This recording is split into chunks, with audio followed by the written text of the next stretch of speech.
So I wanted to take some time to go through the Chiefs roster. For some reason, uh, I do not have my side screen here, so I do not know if there is a chat going on or not, but I will try to persist. Does anyone know anything about the chat from a streaming perspective and why I might not have it? Because this is going to be very difficult to do without that chat screen. So I think that there are a lot of things going on with this roster. I think that there are things worth talking about with this roster, with what's going on here. And there are spots on the roster that are going to be very highly contested going forward, some for good reasons. I think that largely the linebacker room is very, very talented.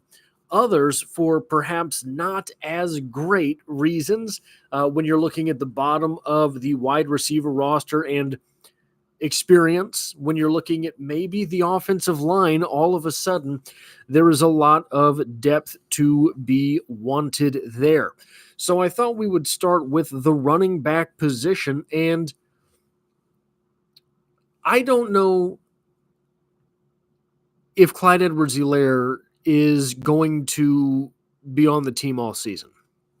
I just don't know if that is going to be the case. I think that there is I think there is a higher floor for the running back position with him on the team. I think that there is a lower ceiling for the position with Clyde Edwards-Helaire on the team.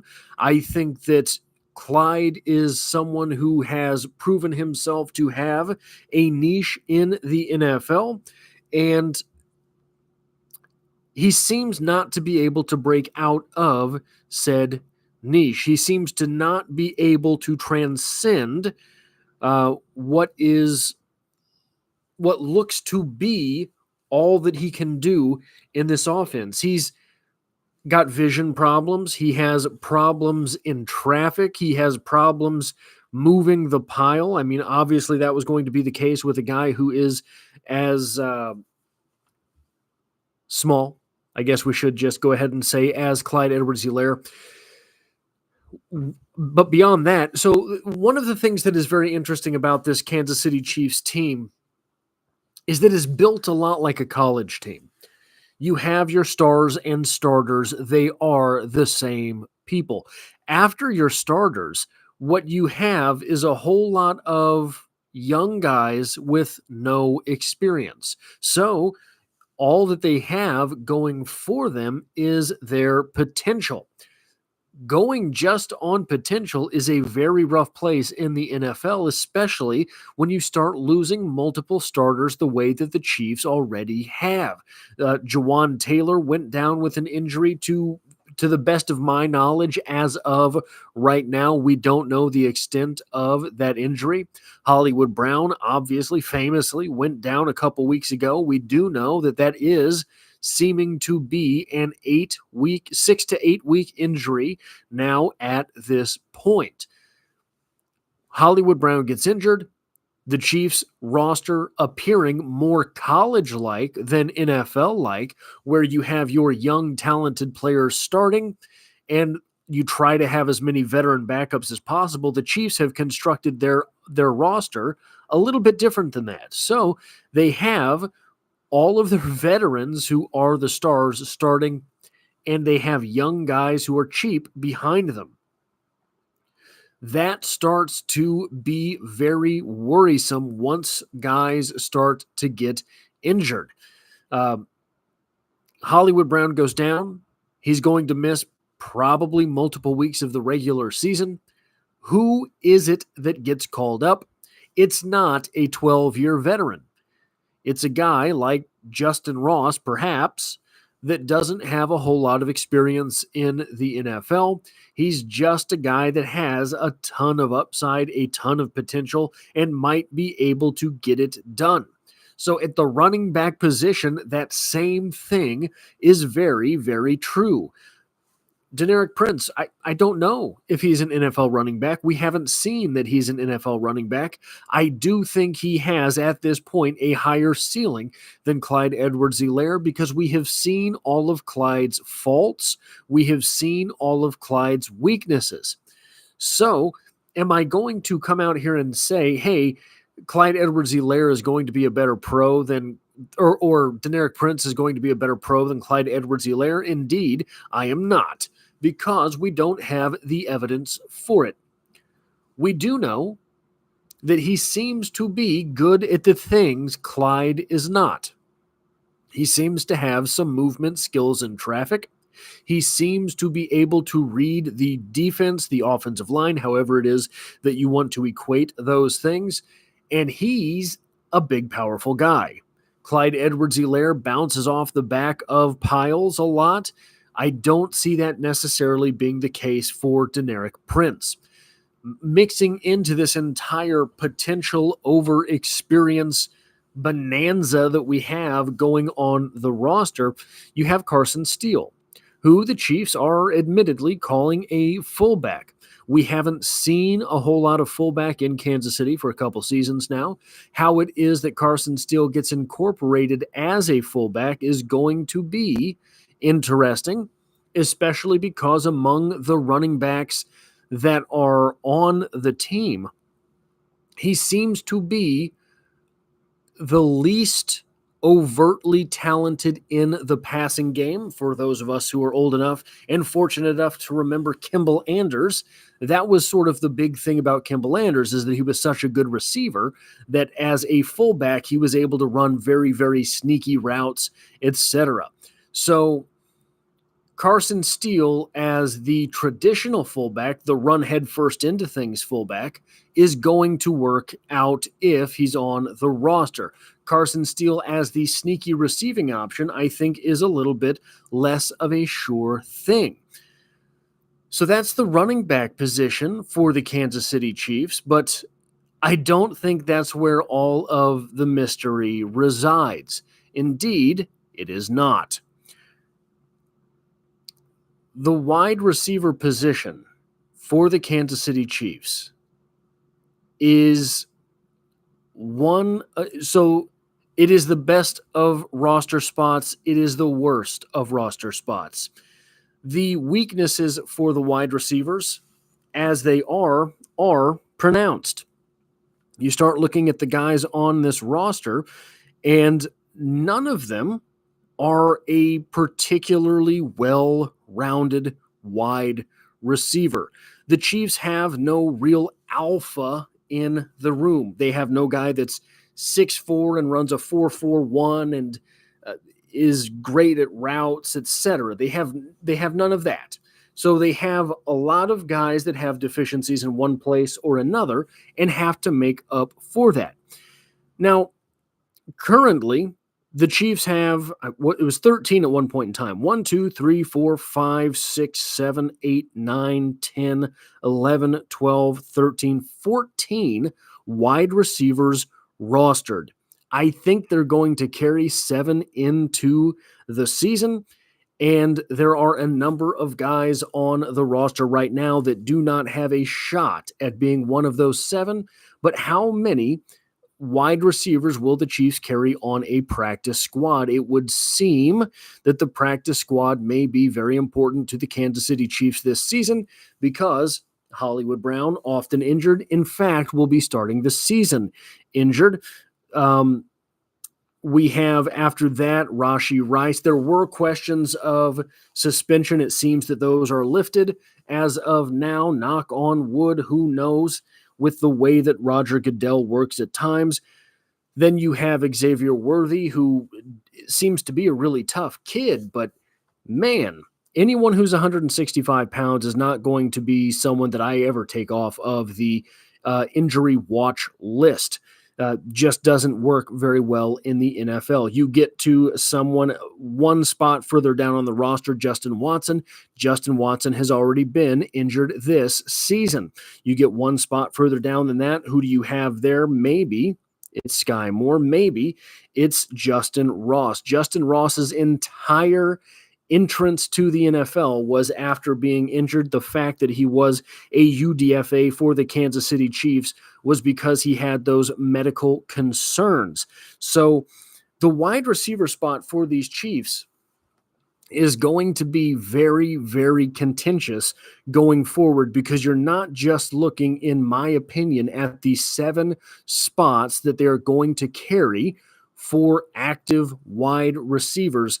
It seems to me that the practice squad is probably going to be a very big deal for the Kansas City Chiefs this season. Who do you get on that practice squad? If you cut Sky Moore, does he pass through waivers? As much as I would like to say that I don't know that Sky Moore is all that promising an NFL target, I don't know. I don't think he passes through waivers. I think someone takes a flyer on him somewhere. He's a guy that does have consecutive 250-ish yard seasons. So who do you cut? Are you cutting Kadarius Toney? Someone's plucking him off of the waiver wire. Are you going to cut Justin Ross? You have seen enough deep balls to Justin Ross that I think I have to think somebody snags him immediately. Are you going to cut Nico Remigio? Maybe. Maybe you cut Nico Remigio. Maybe Nico Remigio passes through waivers. But then again, there are all sorts of teams in the NFL with problems at position X, Y, and Z. Although we do have a number of wide receivers still as free agents who are definitely bigger names than Nico Remigio. So the spot for the Kansas City Chiefs is going to be interesting, but maybe only 3 or 4 spots on the active roster, and then seeing what it is that they decide to do with the practice squad. A couple of guys there that are still interesting. We haven't seen anything from Jaron Hyatt. I thought that he was interesting coming out of college, but we haven't seen anything from him, so I don't think there is a chance there. Kyle Sheets, going 6'4", 220 pounds, is a guy that I think you have to hope the Kansas City Chiefs go ahead and extend a roster position to through the practice squad, because they don't have those guys on this team. They don't have those guys on this team not playing the tight end position. So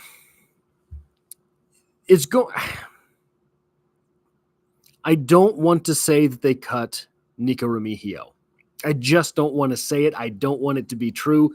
Nico Remigio, so the whole reason that I'm going to lay down defense for Nico Remigio is this. He sells out for the catch every time. Now, sometimes this limits his run after the catch ability. Sometimes this limits his potential on any given route run. But I don't care. What you have to have at some point in this offense is someone who is definitely going to make the catch. Someone who's definitely going to make the catch is maybe Nico Remigio. I think it's Nico Remigio. The different types of potential at this wide receiver spot are intriguing. If I could take a step back to the positive realm for just a moment, I know I have maybe railed against the roster a little bit too much so far, but when you look at the wide receiver position for the Kansas City Chiefs, the type of potential that is there, and again, this goes right back to the Kansas City Chiefs having built their roster like a college team with veteran one behind them being, and this is going to come back again when we talk about the offensive line, but everyone being young and experienced, is you do have to rely on the potential of these players.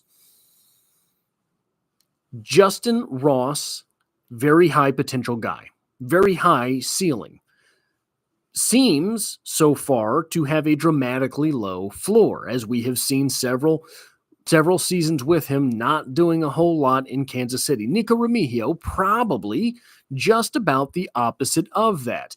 Nico Remigio So Justin Ross's ceiling is way up here. His floor seems to be way down here. Kadarius Toney, ceiling way up here, floor way down here.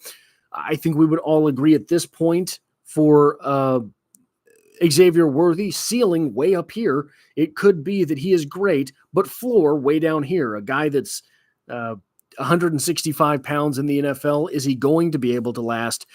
Nico Remigio, I think his ceiling is like right here. His floor is like right here. Sort of the same with Justin Ross. Justin Watson. Sort of the same there. Maybe not the highest ceiling in the world, but not a dramatically low floor. He's going to be sort of what it is that we have seen him be in the NFL to this point. So the closer we get to cutdown day, and remember that now cutdown day is all at once. You're going from 90 guys to 53 just like that. It is a one-day thing, not cuts following each preseason game as we had seen for quite some time in the NFL. Now, the tight end position. How many tight ends are the Kansas City Chiefs really going to carry? If we're going to see a high number for wide receivers, as I think we all agree we will, because we've already got the injuries happening at wide receiver, and we like a lot of the wide receivers. They carried 7 into the season last year. Why would they carry fewer this year when they have more talent at the spot? Tight end might end up surprising with just 3 players on the roster. I think, obviously, Travis Kelce is a lock, right? But I think you're looking at the team really favoring Jared Wiley in the preseason action. I think that they know what it is that Noah Gray can do.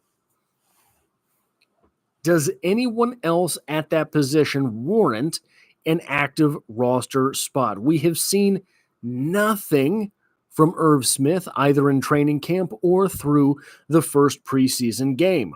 Jorquarius Spivey is an interesting kind of guy, does seem to have a lot of the tools that you would want at the tight end position, especially as a receiving tight end. But do you have to keep him on your 53? I think that you could cut him, pass him through waivers, and he gets there. Baylor Cupp is a guy that I liked when I saw that he was signed as a UDFA. 6'6", 243 pounds, already 24 years old. So that's a little bit of a negative against him, but not necessarily the worst thing in the world, especially as you got him for quote-unquote free as a UDFA. But again, I think that if this is a guy that you like, you can carry him on the practice squad. No one's going to necessarily grab him off of the waiver wire. Then we get to the offensive line. Jawan Taylor is injured. Jawan Taylor, if anyone knows the extent of Jawan Taylor's injury, I would love to know. I have not been able to find anything about it. I heard that they were not quote-unquote too worried about Jawan Taylor's injury. What does that mean? Because I'm going to tell you right now, the Kansas City Chiefs heading into weeks 1 and 2 against the Baltimore Ravens and the Cincinnati Bengals, they are already probably going to find themselves down 1 Hollywood Brown. If they find themselves down 1 Jawan Taylor as well, things get very interesting very fast. Can they win those games without those players? I think so.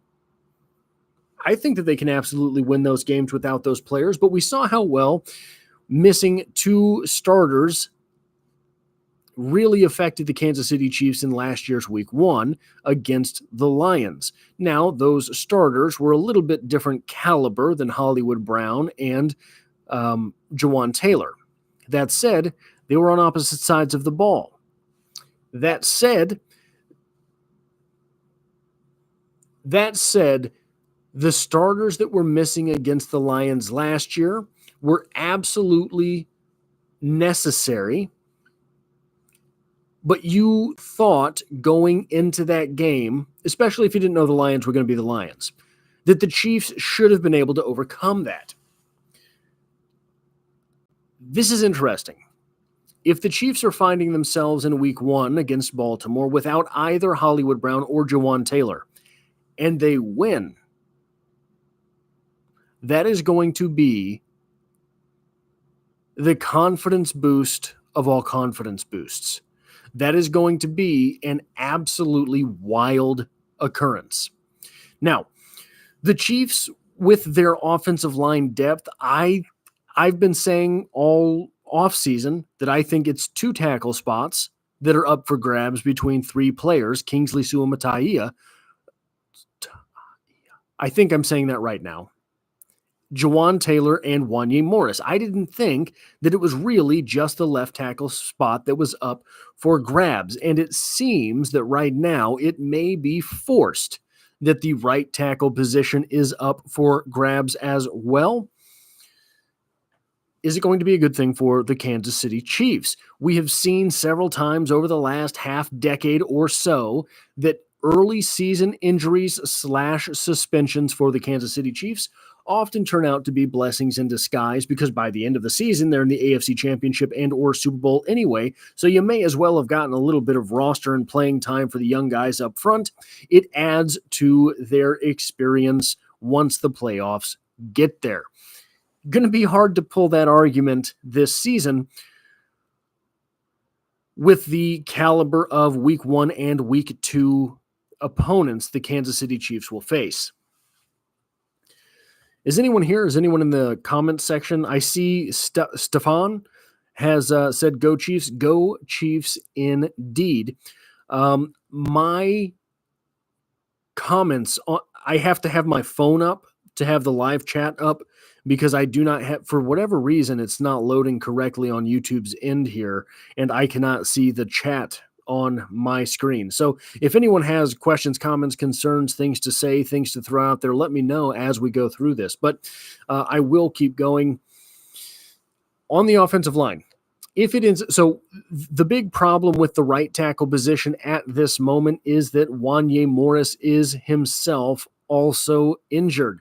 I was thinking at one point in time the Chiefs may go ahead and dangle Lucas Niang out there as trade bait, but seeing as early in this season we have already had, before this season, preseason, training camp, 2 injuries at the offensive tackle position, maybe they will keep that depth. Another thing, I believe Donovan Smith still finds himself as a free agent. I know, not the most popular guy in Kansas City, not the most popular guy for the Chiefs.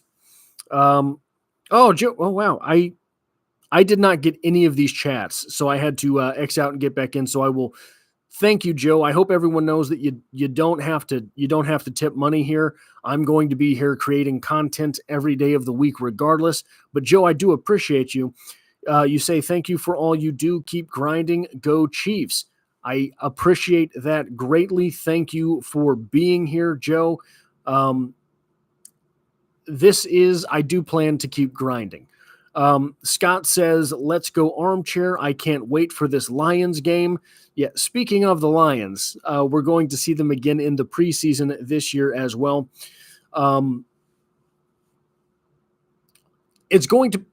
Aiden Hutchinson is going to prove an interesting challenge for this beleaguered offensive line as it finds itself. Scott chimes in again. For the money, Donovan Smith is actually pretty good. Yeah, I thought he was not bad last season, but this is where we get back to the Chiefs setting themselves up in the same roster construction as a college team. The Chiefs don't have veteran backups.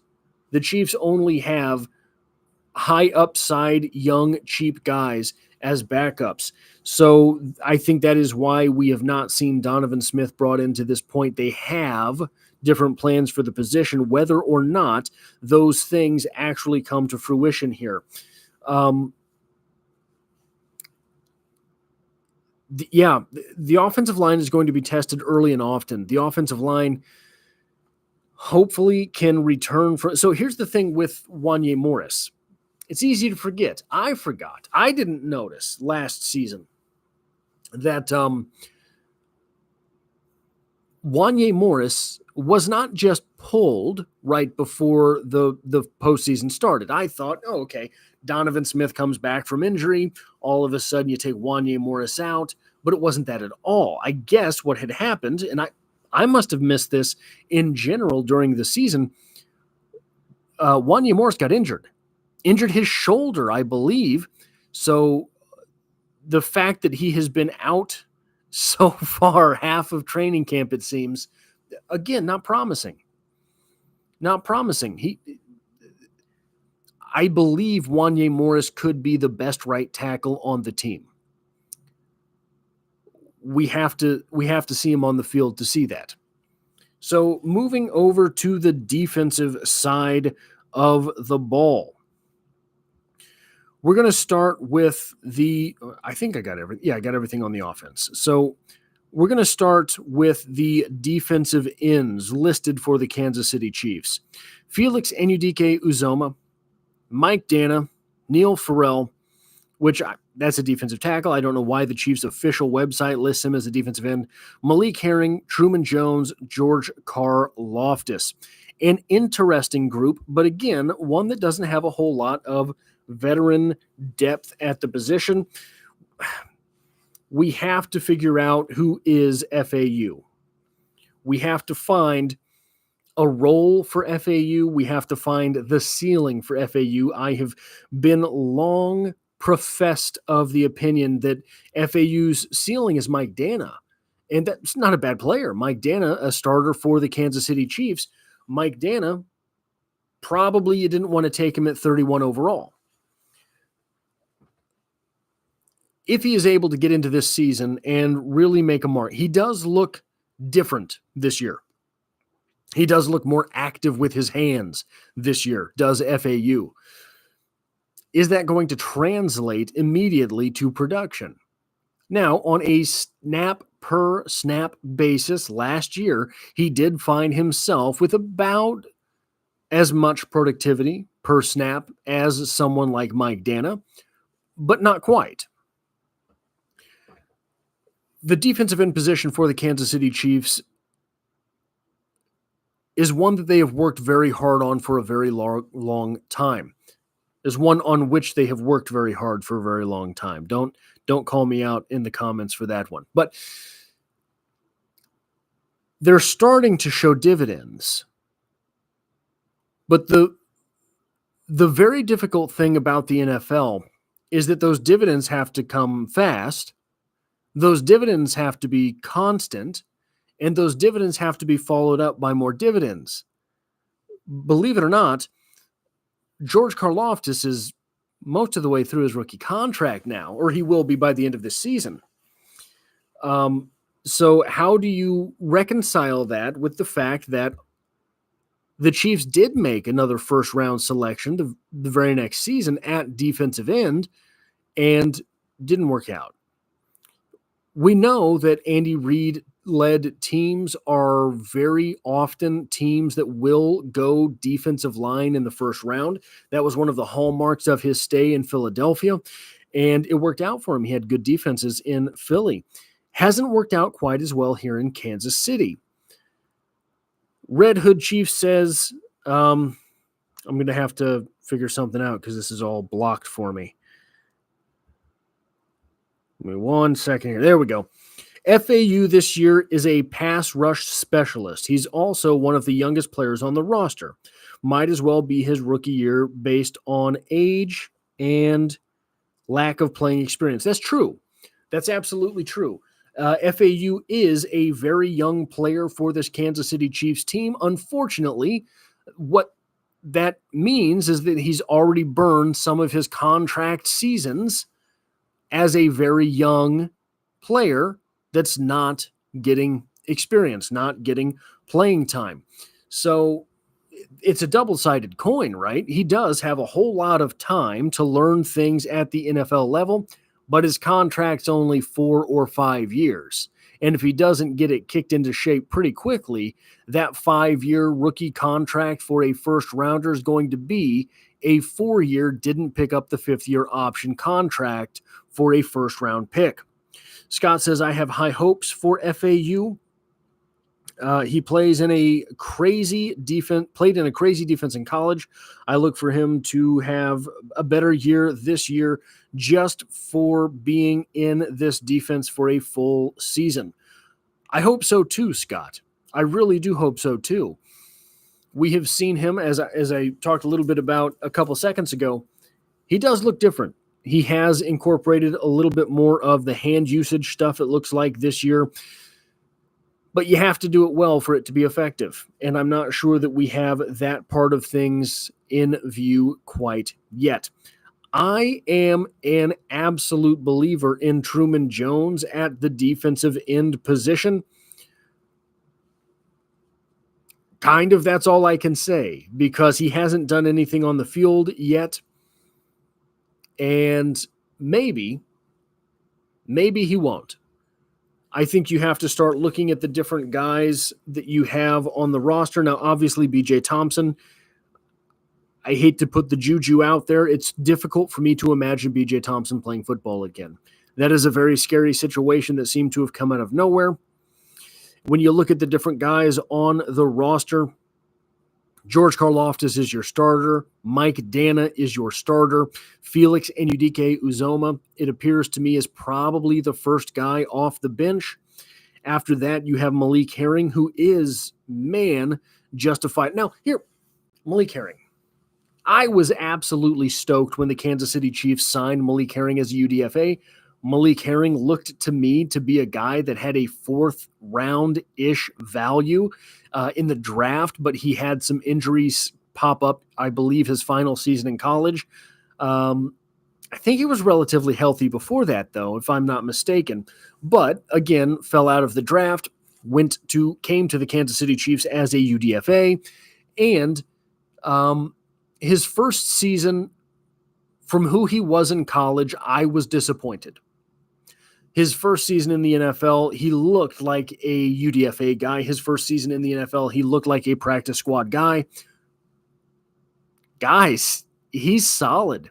He doesn't look as explosive as he did in college. He doesn't look to have the same trajectory that he did during his time in college, but he does look to be a guy that's going to be your solid backup type of guy. He provides good run defense, maybe not as explosive in the pass rush, but you're not going to have five guys at the defensive end spot who are absolute killers in the pass rush department. They just don't exist in the NFL, and when they do exist, they are more expensive than to be your fifth defensive end.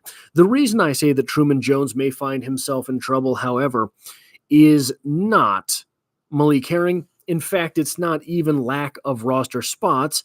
I think maybe they keep five. The thing that I think is going to be troublesome for Truman Jones making this roster is cut down day itself. There are probably no shortage of defensive ends on other rosters that will, in fact, end up getting cut, that Brett Veach is going to want to go ahead and roll, on whom Brett Veach is going to go ahead and want to roll the dice. He knows what he has in Truman Jones. Truman Jones, through 2 preseasons and 1 season on the practice squad, hasn't done a whole lot worthy of being rostered, hasn't made waves in the preseason, which is unfortunate because I thought Truman Jones did have a whole lot of upside. So I think that we might see Brett Veach and the Kansas City Chiefs go shopping on cut down day at the defensive end position. Speaking of places the Kansas City Chiefs might go shopping on cut down day, defensive tackle. Obviously, Chris Jones makes the roster. Tershawn Wharton has seemed to step up in this preseason. Derek Nottie, I don't know, guys. I really don't. So last season, Shane Buechele was the shock of cut down day to me. Everybody else, kind of, you saw it coming, right? You maybe you didn't agree. Maybe you wanted player XYZ to make the roster, but you said, yeah, probably it was a long shot. Shane Buechele, however, I think was pretty roundly applauded as the second best quarterback on the roster through the preseason. He was able to make things happen. And I believe he had recently re-signed that contract, right? That was one of the things that we thought was going to add to his odds of making the roster. Derek Nottie, in my opinion, has done nothing this preseason to warrant a reconsideration. Basically, Derek Nottie is, you have to believe at this point, who you've seen him be for all of the seasons he's been in the NFL.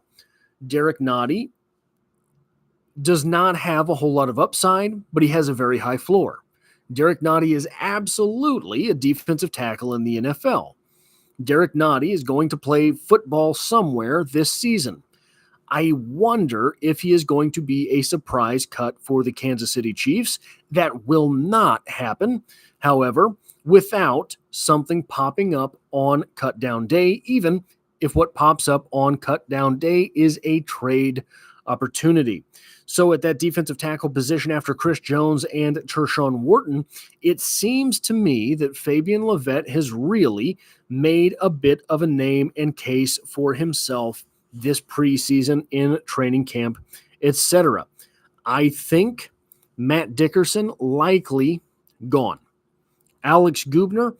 So between Matt Dickerson and Alex Gubner, I think you're going to see one of them tried to be signed to the practice squad. I haven't seen anything from Alex Gubner to make me believe it's going to be him. But I don't know that I've seen anything from Matt Dickerson that would convince me it should be him either. And then you have Neil Farrell, who is listed as a defensive end for the Kansas City Chiefs, but is obviously a defensive tackle. Scott writes in, training with Tamba Hali and George all offseason couldn't hurt either. That's true. Absolutely. Scott says, hit the like button, people. I appreciate that. Gary Holland says, hey, scrambling armchair. Good to see you. It's good to see you too as well, Gary. I wish this were easier for me in the chat on the YouTube home was working, but it's not. Scott says, Herring and Dickerson are guys who are right on the edge and pretty good being back. Yeah, they're sort of the pinnacle of veteran backup on the Kansas City Chiefs, right? One of the themes that I have been refrain again from the Kansas City Chiefs in this video is that they are constructed much like a college football team. All of their veterans, all of their leaders are starters. They are very inexperienced at the backup position, and they are young at backup positions. So going to be interesting if things actually go down this season. Now, cornerback for the Kansas City Chiefs. I remain steadfast in my prediction that Jalen Watson is going to be the number 2 cornerback here for the Kansas City Chiefs. It makes too much sense to me. He has made too many big plays during his time in Kansas City already. And Joshua Williams. So I've been saying on the channel for 2 years now, it seemed no one really wanted the number 3 cornerback spot for the Kansas City Chiefs. So it was absolutely wild to see Spagnuolo admit that no one seemed to want the number 2 spot for the Kansas City Chiefs. But there's a couple different ways to take that. It's possible to take that as if no one is stepping up for the Kansas City Chiefs between Joshua Williams and Jalen Watson. It's also possible to take it that, guys, they're just about the same person. Their talent levels are so close to one another that it's impossible for one of them to distinguish himself from the other. In Madden terms, they're both 78s or whatever. You know what I'm saying? It's going to be interesting. It's going to be interesting at that number 2 cornerback position because I think it's going to prove a point of contention all season for Chiefs fans. Look, here's the thing. Cornerbacks in the NFL get burnt. It's part of the game. Cornerbacks in the NFL in 2024 are going to give up passes.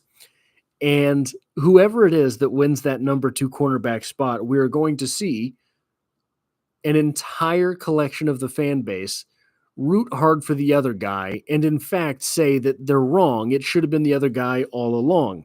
So um, it's gonna be interesting.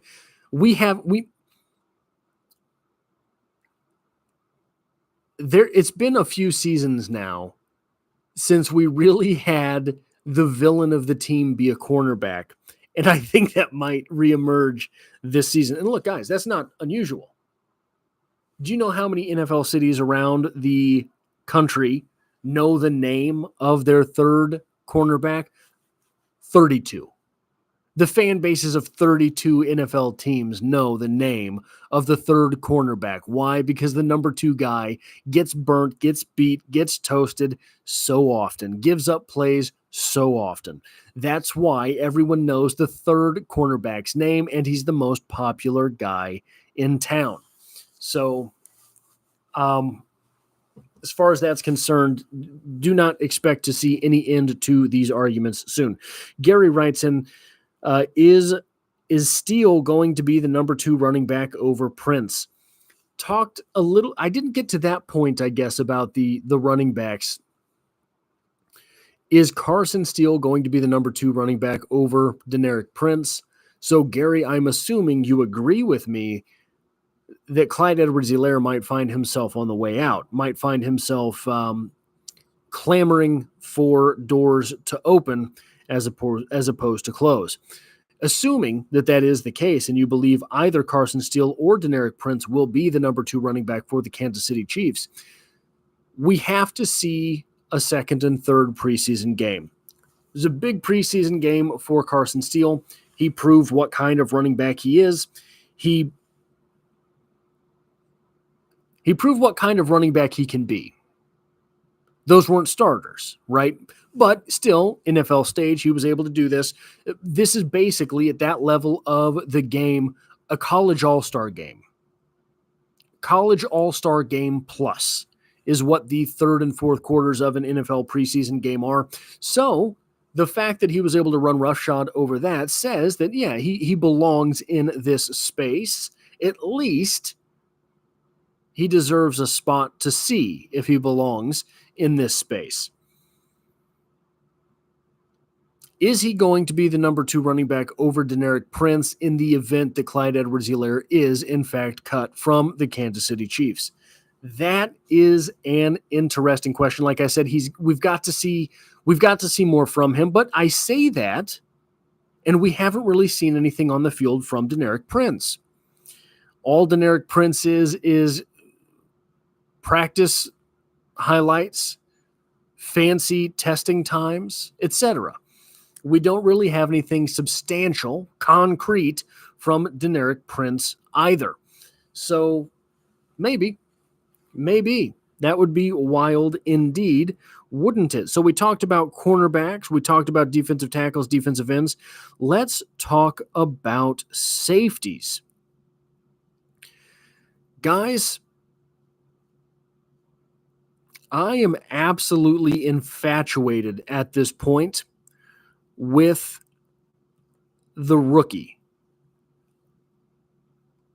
How did Brett Veach find himself with another rookie in this defensive backfield that is going to end up maybe starting, definitely contributing?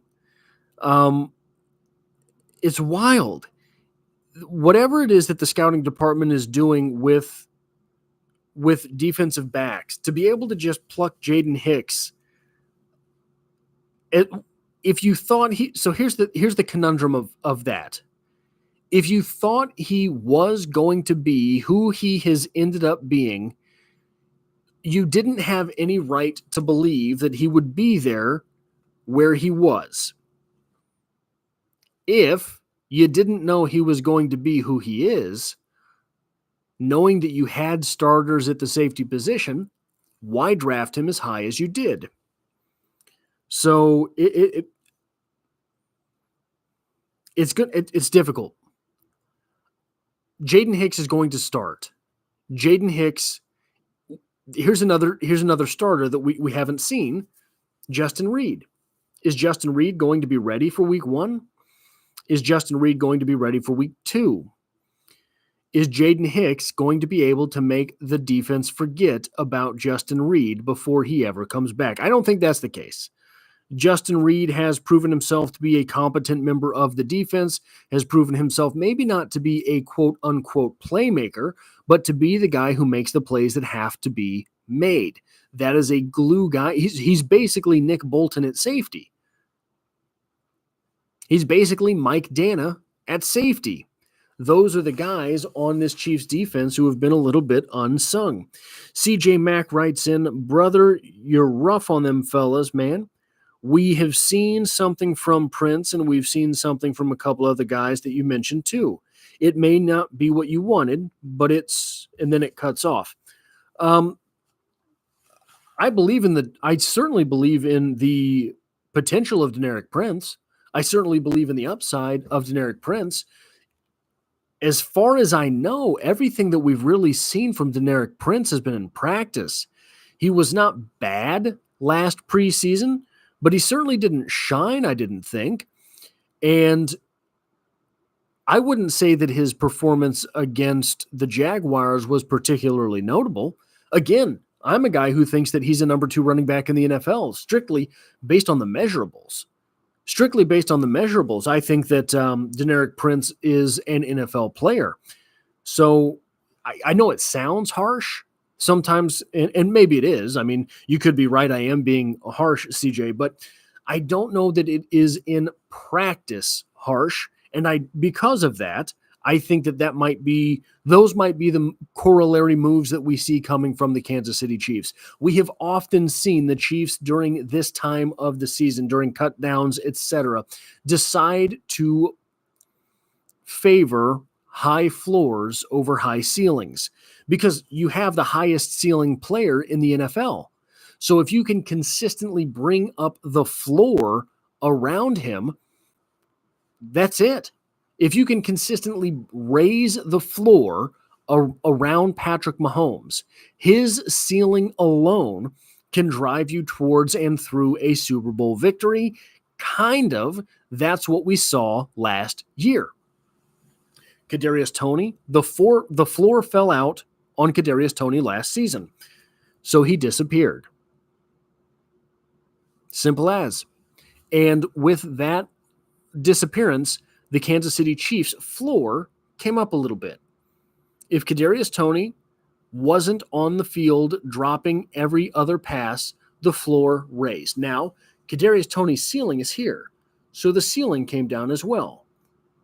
But the steeple on that ceiling is Patrick Mahomes. So it's going to be the top of the steeple is Super Bowl victory every season.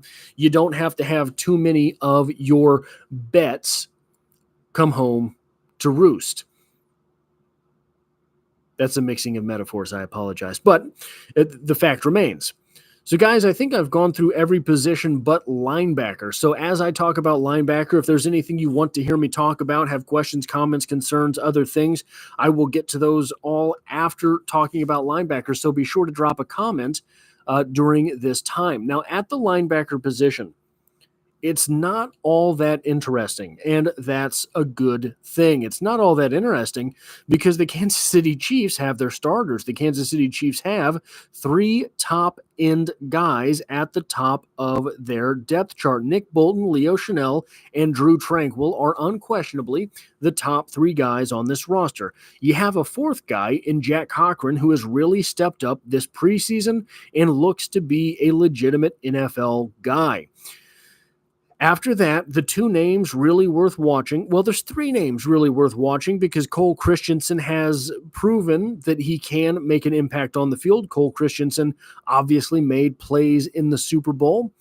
And then you have Curtis Jacobs and Cam Jones. Curtis Jacobs and Cam Jones both, in my opinion, are NFL guys. Who has the higher ceiling? Ask me on a different day, and I'll give you a different answer.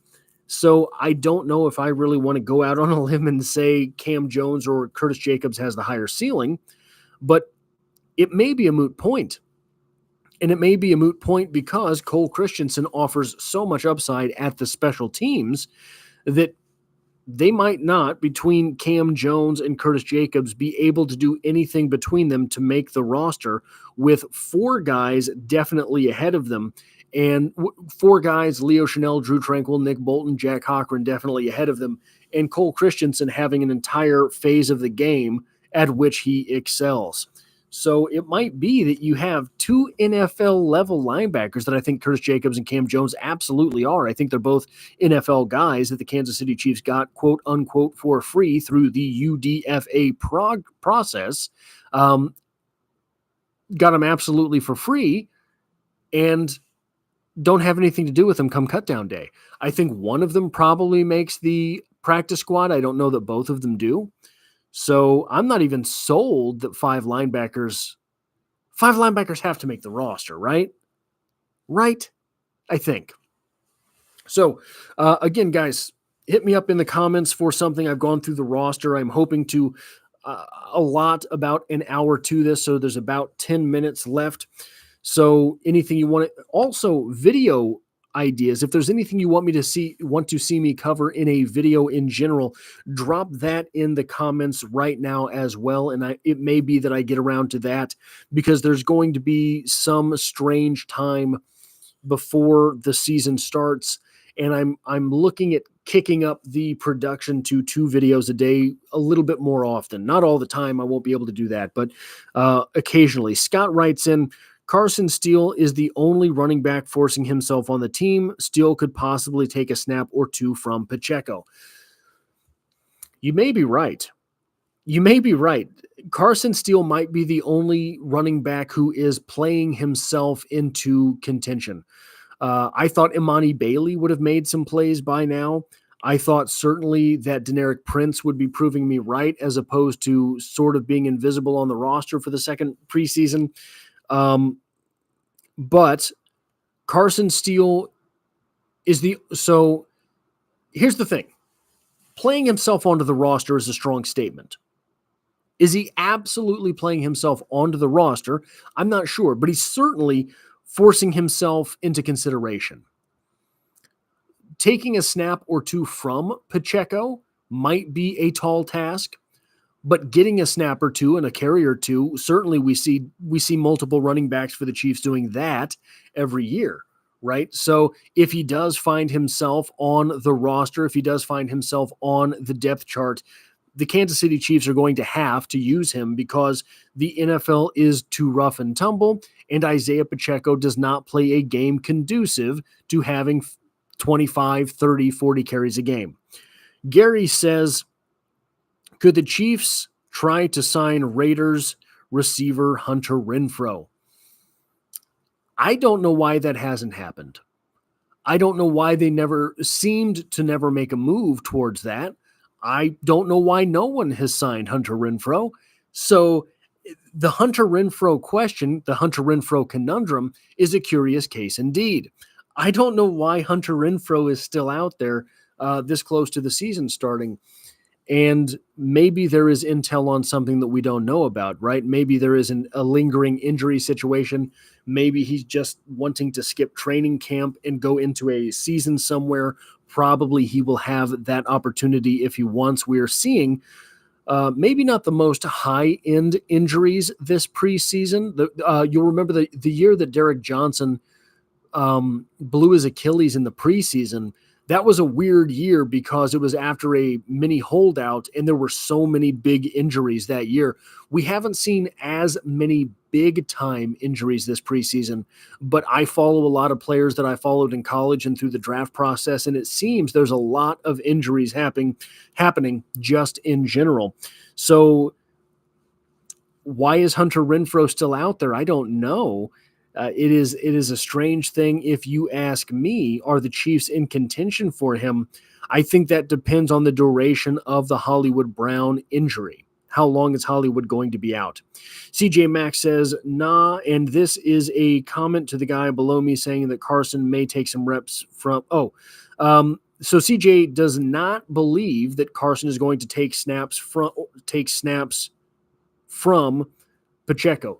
See, here's the thing that I will make an argument for. Sorry, I don't know why my eye is itching so bad. Here's where I will make an argument for Carson possibly taking snaps from Pacheco, not carries, snaps from Pacheco. Do you want Isaiah Pacheco out there on the field taking the beating that you take in pass blocking? Maybe not. He is, Carson Steele, after all, listed as a fullback. Now, you lose your decoy for the running game when you have Carson Steele on the field as opposed to Isaiah Pacheco. You lose a potential target in the passing game. But Carson Steele, for his part, did make Andy Reid re-add the fullback position to this roster. So it may be that one of the reasons Andy Reid is so able to or so willing to add the fullback position back to the roster is that Carson Steele is excelling at the pass blocking stuff that I don't think you want to see Isaiah Pacheco doing all that often. Scott writes in, not impossible. Jerick McKinnon absolutely took a few snaps from Pacheco throughout a game, and they could easily let Big Steel come in for a drive. Jerick McKinnon was a different animal than Carson Steele finds himself at this time in his career. Will Carson Steele develop more tools than we have seen so far? Possibly, maybe. He did look good at the college level. He did seem to be multifaceted, multivalent at the college level.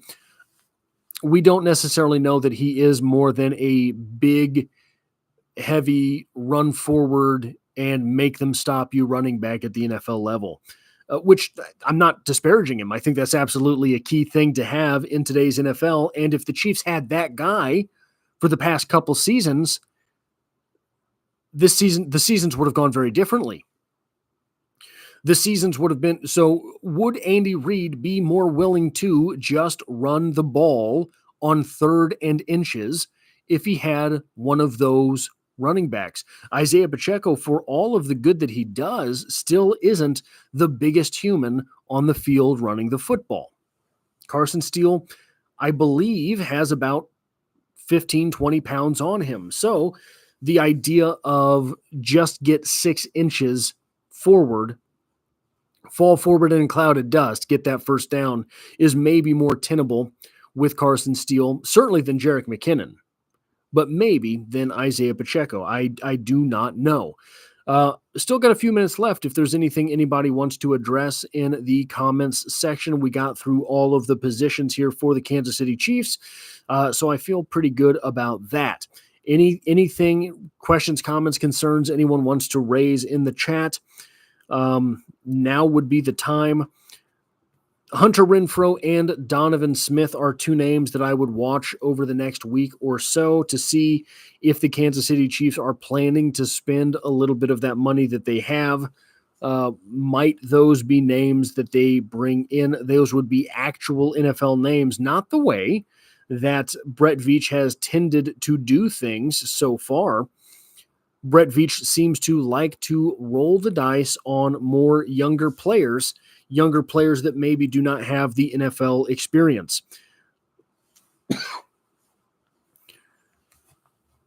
Scott writes in, it's also very easy to see Steele on 3rd and 1 and 2. I would love to see Steele on the field on 3rd and 1 and 2.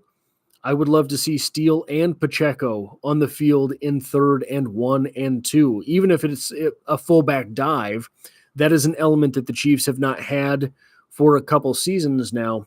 Even if it is, man, we haven't really seen, have we ever seen Isaiah Pacheco with a lead blocker? We saw Jerick McKinnon do a little bit of something once in a while, once and again, but never anything like I think Carson Steele will be able to do on the field as far as seek and destroy type tactics as a fullback. It's going to be interesting seeing the numbers that the Kansas City Chiefs decide to keep. Who is it? Where are they? That sort of thing. So again, guys, going once, going twice. Anybody have questions, comments, concerns, things they want to bring up in the comments section? I'm not sure where else to go with this. I haven't done a live stream in a long time because I can't get the comment section on my end of YouTube to work. So I apologize for that, but it has been good doing this again. I'm going to be back tomorrow. I'll be back every day with a Chiefs news analysis opinion type video. And guys, I hope to have you back for the next one. So hit the like button if you did appreciate this. It really does help me out. Hit the subscribe button if you somehow found your way to this live stream without being subscribed. And as always, I hope to have you back for the next one.